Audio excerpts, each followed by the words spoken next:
Nahmaduhu wa nusalli wa nusallimu ala rasulihil karim, amma ba'du. Hadirin saudara-saudara sekalian yang dimuliakan Allah Subhanahu wa taala, Bara bin Azib radhiyallahu anhu menceritakan kami keluar bersama Rasulullah sallallahu alaihi wasallam mengantar jenazah seorang lelaki Ansor sehingga kami sampai di kuburan yang lubangnya belum digali. Kemudian Rasulullah SAW duduk dan kami pun duduk mengelilingi beliau dalam keadaan tidak bergerak, seakan-akan burung pun bisa bertengger di atas kepala kami, dan di tangan beliau memegang sebuah tongkat yang dengannya beliau membuat goresan di atas tanah. Lalu beliau mengangkat kepala dan bersabda, "Mintalah perlindungan kepada Allah Subhanahu wa taala dari azab kubur." Beliau sabdakan itu 2 kali atau 3 kali. Kemudian beliau bersabda, 2 malaikat akan mendatanginya lalu mendudukannya dan bertanya kepadanya, "Siapakah Robmu?" "Marrobuka." Ia akan menjawab, "Robku Allah." Kemudian keduanya bertanya lagi, "Apakah agamamu?" Ia akan menjawab, "Agamaku Islam." Keduanya bertanya lagi, "Apa pendapatmu tentang laki-laki ini yang diutus kepada kalian sebagai nabi?" Ia akan menjawab, "Ia adalah Rasulullah." Kemudian keduanya bertanya lagi, "Bagaimana engkau dapat memastikan itu?" Ia akan menjawab, "Saya membaca kitab Allah dan saya beriman kepadanya dan juga saya membenarkannya." Kemudian penyeru akan mengumumkan dari langit, "Hambaku berkata benar, sebab itu hamparkan baginya sebuah kasur dari surga dan pakaikanlah padanya pakaian dari surga dan bukakanlah baginya sebuah pintu yang mengarah ke surga, maka angin surga dan harum-harumannya bertiup kepadanya dan kuburnya akan diperluas baginya sejauh mata memandang." Kemudian Rasulullah SAW menyebutkan kematian seorang kafir. Hadirin mulakan Allah Subhanahu wa taala, kita lihat selanjutnya dari hadis yang akan kita bicarakan ini. Ruh seorang kafir akan dikembalikan kepada jasadnya.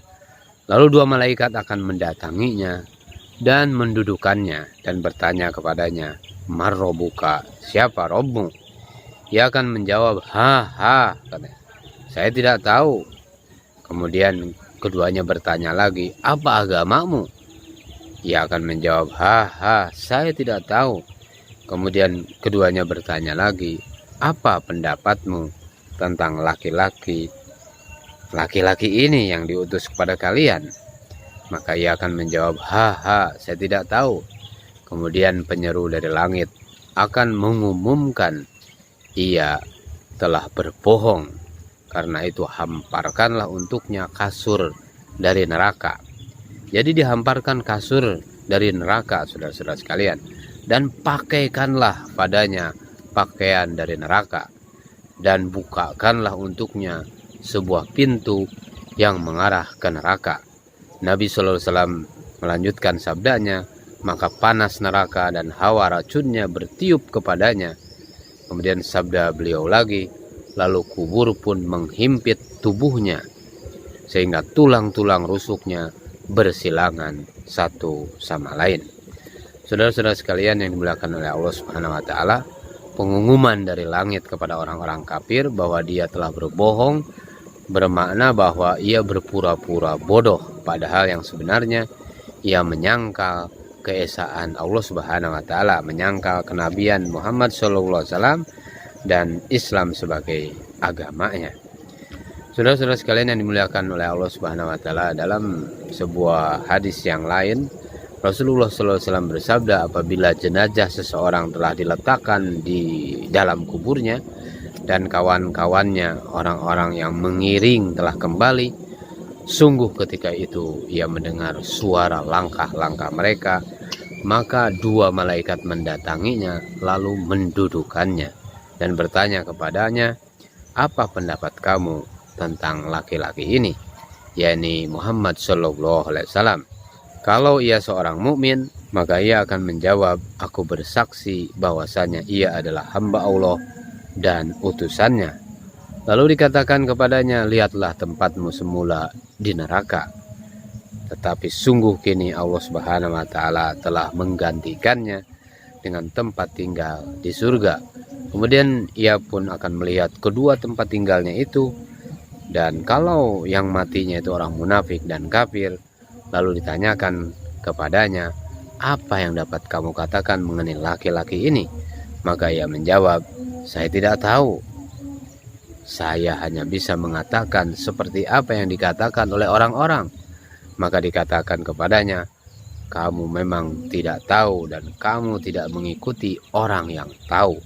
Kemudian ia dipukul dengan palu besi 1 kali pukulan, maka ia menjerit-jerit dengan jeritan yang bisa didengar oleh makhluk di sekitarnya kecuali manusia dan jin. Saudara-saudara sekalian yang dimuliakan Allah Subhanahu wa Ta'ala, demikianlah keadaan yang akan terjadi pada setiap manusia ketika dia masuk ke dalam kubur. Maka hadirin dimuliakan oleh Allah Subhanahu wa Ta'ala, maka kita siapkan diri kita, kita renungkan keadaan diri kita, apa yang akan kita bawa ketika kita masuk ke dalam kubur. Kubur ini adalah perkara yang akan terjadi pada setiap manusia. Kullu nafsin dha'iqatul maut, semua akan merasakan mati. Dan apa yang akan kita bawa ketika kita menghadap kepada Allah Subhanahu wa Ta'ala. Wa may ya'mal mithqala dzarratin khairan yarah. Dan barang siapa yang melakukan satu amal kebaikan walaupun sebesar biji sawi, maka Allah Subhanahu wa Ta'ala akan menghitungnya. Wa may ya'mal mithqala dzarratin syarran yarah. Dan barang siapa yang berbuat keburukan, maka pasti dia pun akan mendapatkan balasannya. Maka saudara-saudara sekalian, di pagi yang begitu cerah ini, maka kita renungkan persiapan apa yang akan kita hadapi menjelang kematian datang menjemput kita. Oleh karena itu saudara-saudara sekalian, fatazawwadu fa inna khairaz zadi taqwa. Maka persiapan dan perbekalan yang sebenar-benarnya adalah takwa kita kepada Allah Subhanahu wa Ta'ala.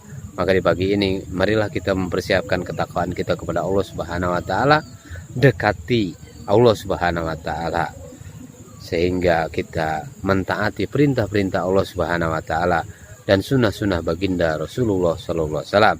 Maka pasti dan pasti Allah Subhanahu wa Ta'ala akan memberikan kejayaan, ketentraman, kedamaian di dunia ini, keberkahan di dunia ini, dan keselamatan bagi kita di kubur, di mahsyar, di mizan, di sirat. Dan nanti Allah Subhanahu wa Ta'ala akan selamatkan daripada nerakanya dan masuk ke dalam surganya Allah Subhanahu wa Ta'ala. Kita tutup dengan doa kifarat majelis. Subhanallah bihamdihi, subhanaka Allahumma wa bihamdika, asyhadu an la ilaha illa anta, astaghfiruka wa atubu ilaik.